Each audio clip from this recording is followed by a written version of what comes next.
Assalamualaikum warahmatullahi wabarakatuh.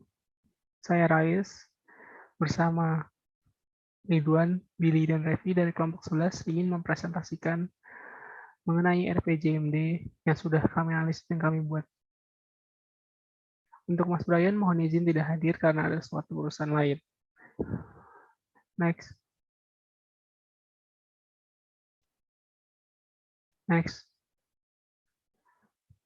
Latar belakang. Mengenai latar belakang analisis RPJMD, merujuk kepada dua cara analisis, yaitu berdasarkan analisis regulatif dengan pembanding undang-undang dan analisis akademis yang disesuaikan dengan situasi, kondisi, serta permasalahan yang ada pada daerah bersangkutan. Jadi RPJMD itu harus sesuai dengan kondisi dan potensi yang ada di suatu daerah yang kita teliti atau kita tuju. Next.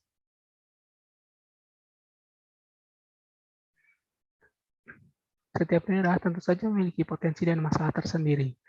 Dalam hal karakteristik lokasi dan wilayah, setiap daerah memiliki lokasi dan batas wilayah administrasi, letak dan kondisi geografis yang berbeda, topografi, geologi, hidrologi, serta klimatologi.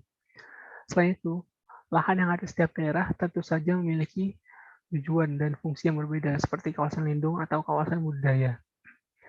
Setiap daerah di Indonesia memiliki potensi tersendiri. Potensi yang untuk dikembangkan tersebut tentu saja dalam jumlah yang sangat besar, karena sangat banyak sekali kawasan. Selain itu, Indonesia juga memiliki masalah yang sangat besar dalam hal bencana alam, seperti banjir, kekeringan pada musim kemarau panjang, tsunami, longsor, dan gempa. Selain masalah bencana, Indonesia juga memiliki masalah dalam hal demografi penduduk.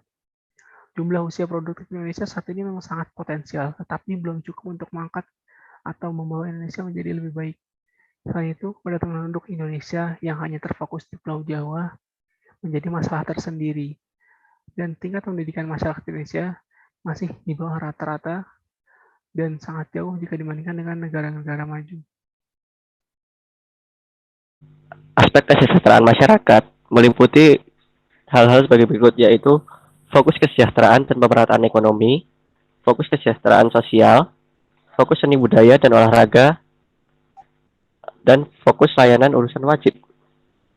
Untuk fokus kesejahteraan dan pemerataan ekonomi memiliki potensi yaitu PDRB, pertumbuhan ekonomi, inflasi, dan memiliki tantangan pertumbuhan ekonomi, struktur perekonomian, dan PDRB per kapita, indeks koefisien Gini, kemiskinan, dan kriminalitas. Untuk fokus kesejahteraan sosial meliputi berbagai bidang, yaitu sebagai pendidikan, kesehatan, ketenagakerjaan. Untuk yang fokus seni budaya dan olahraga meliputi bidang seni, budaya, dan olahraga. Untuk fokus layanan urusan wajib memiliki berbagai bidang, yaitu pendidikan, kesehatan, pelayanan umum, pekerjaan umum, perumahan lingkungan umum, dan lain sebagainya. Layanan minimal atau disebut dengan SPM.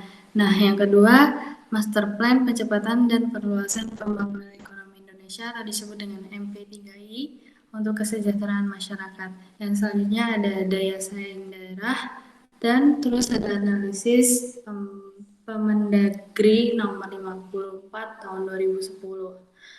Nah, untuk pencapaian pelaksanaan standar pelayanan minimal SPM itu meliputi bidang pendidikan, kesehatan, bidang pelayanan, dan sebagainya. Dan untuk pelayanan MP3I itu terdapat unsur bandara udara internasional baru, pengembangan pelabuhan perikanan Tanjung Adi Karta, pembangunan sektor kawasan industri berbasis baja, dan kawasan industri Sentol.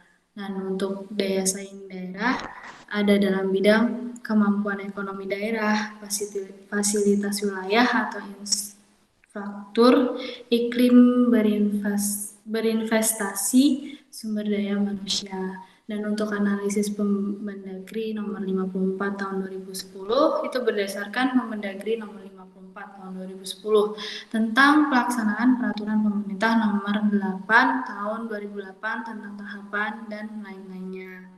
Untuk analisis akademik, dengan menganalisis faktor internal, kekuatan dan kelemahan di Kulon Progo, itu terdapat terdapat diketahui sebagian jenisnya adalah apa yang ada termasuk capabilitas, compensation, dan resources di Kulon Progo, sedangkan analisis faktor eksternal mengetahui kesempatan dan tantangan bagi kedepannya, termasuk dengan mengenai kompetitor dan kolaborator. Untuk selanjutnya, gambaran pengolahan keuangan daerah serta kerangka pendanaan. Analisis ini yang dilakukan meliputi pendapatan belanja dan pembiayaan, dilakukan analisis regulasi, analisis akademik, dan pemberian saran pada bidang 1 pemberdayaan daerah, 2 pendapatan daerah, yang ketiga belanja daerah, yang keempat rasio solvabilitas, dan lain-lain sebagainya. Untuk selanjutnya ada isu strategis. Isu strategis ini dilakukan analisis regulatif, analisis akademik, kesesuaian antara bab, dan pemberian saran. Kulon Progo. Yang pertama ada visi RPJMD, visi pembangunan Kabupaten Kulon Progo pada tahun 2011-2016, yaitu terwujudnya Kabupaten Kulon Progo yang sehat, mandiri, berprestasi, adil, aman, dan sejahtera berdasarkan iman dan takwa. Visi Kabupaten Kulon Progo pada tahun 2016 selaras dengan visi Indonesia tahun 2014, yaitu terwujudnya Indonesia yang sejahtera, demokratis, dan berkeadilan. Dan untuk selanjutnya ada misi. Yang satu, mewujudkan sumber daya manusia berkualitas tinggi dan berakhlak mulia melalui peningkatan kemandirian, kompetensi, keterampilan, etos kerja, tingkat pendidikan, tingkat kesehatan, dan kualitas keagamaan. Yang kedua, mewujudkan peningkatan kapasitas kelembagaan dan aparatur pemerintah yang berorientasi pada prinsip clean government dan good government. Yang ketiga, ada mewujudkan kemandirian ekonomi daerah yang berbasis pada pertanian dalam arti luas, industri dan pariwisata yang berdaya saing dan berkelanjutan bertumpu pada pemberdayaan masyarakat.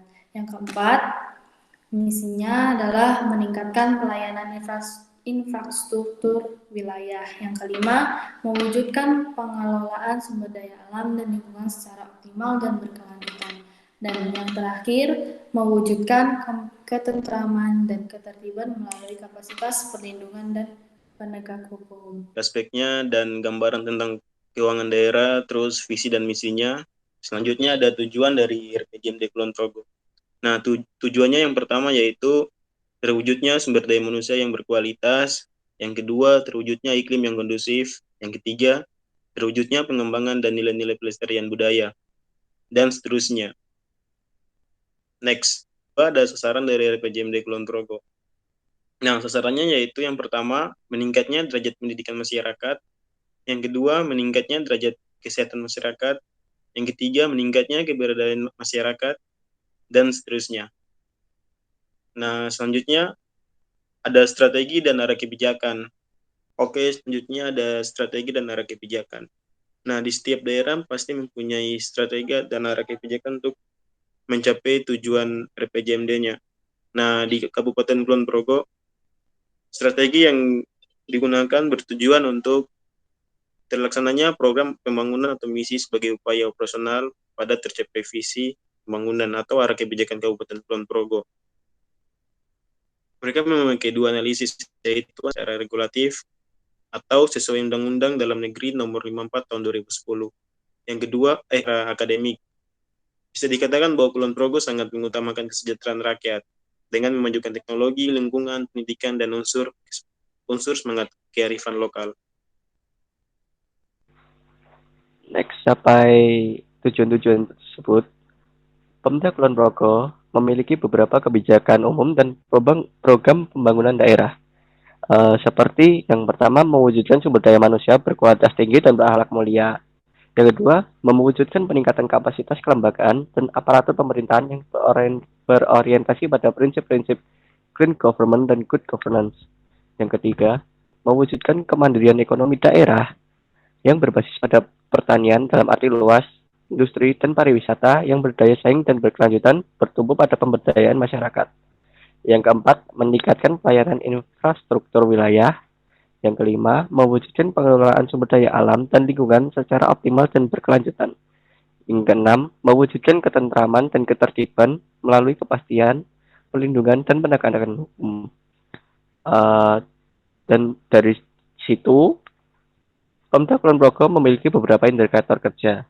Indikator kerjanya yaitu sebagai berikut. Indikator kinerja daerah Kabupaten Kulon Progo, indikator kinerja utama SKPD Kulon Progo, dan indikator kinerja program Kabupaten Kulon Progo.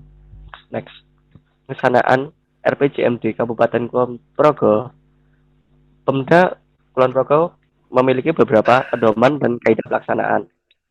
Hal-hal tersebut merupakan penjabaran yang memuat visi misi Bupati Kulon Progo tahun 2011 hingga 2016. Perubahan RPJMD Kabupaten Kulon Progo tahun 2011 hingga 2016 ini disusun dengan berpedoman pada tahapan 5 tahun kedua Rencana Pembangunan Jangka Panjang Kabupaten Kulon Progo tahun 2005 hingga 2025 serta Daerah Istimewa Yogyakarta tahun 2011 hingga 2017 dan RPJMN tahun 2010 hingga 2014. Menurut Permendagri nomor 54 tahun 2010, kaidah pelaksanaan di atas sudah sesuai dengan apa yang ada di Permendagri. Pada pasal 11 bagian keempat yang berisi program, kegiatan alokasi dana, indikatif dan sumber pendanaan yang dirumuskan dalam RPJMD, RKPD, Renstra SKPD dan Renja SKPD disusun berdasarkan A. Pendekatan kinerja, kerangka pengelolaan jangka menengah, serta perencanaan dan penganggaran terpadu. B. Kerangka pendanaan dan pagu indikatif. C. Urusan wajib yang mengacu pada SDM sesuai dengan kondisi nyata daerah dan kebutuhan masyarakat atau urusan pilihan yang menjadi tanggung jawab SKPD. Kesimpulannya adalah RPJMD daerah Kulon Progo menurut Permendagri nomor 54 tahun 2010 sudah sesuai dengan apa yang sudah tertera di Permendagri. Sekian presentasi dari kelompok kami. Kurang lebihnya mohon maaf. Terima kasih.